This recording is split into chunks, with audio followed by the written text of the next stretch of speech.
Those who believe federal agencies are out of control were before the Supreme Court again today. As Paul Strand reports, this time they were asking the justices to put the brakes on the EPA and what could eventually become massive micromanaging of America to regulate greenhouse gases.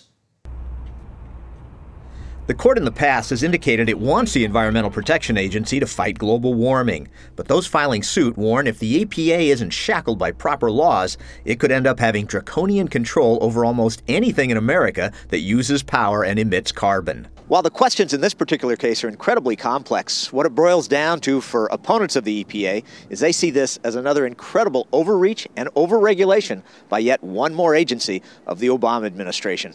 One lawyer fighting the EPA's go-it-alone ways says if America wants to regulate greenhouse gases, its lawmakers alone have the right to create laws for the EPA to enforce. If this is an issue that needs to be addressed, Congress has the ability and authority to address it. If it is something that the Environmental Protection Agency has authority and discretion to address, they are welcome to address it. But you can't take authority where their authority hasn't been vested by Congress. But those friendlier to the EPA say this is a case of businesses that just don't want regulators trying to control their carbon emissions. Industry has sued against every action by this administration on any aspect of greenhouse gas regulation.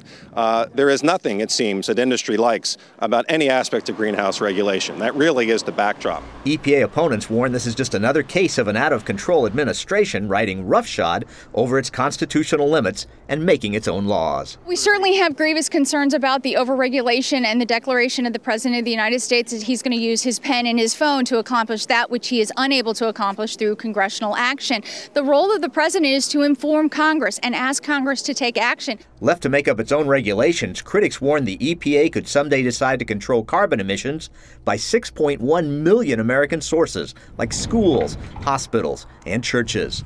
Paul Strand, CBN News, the Supreme Court.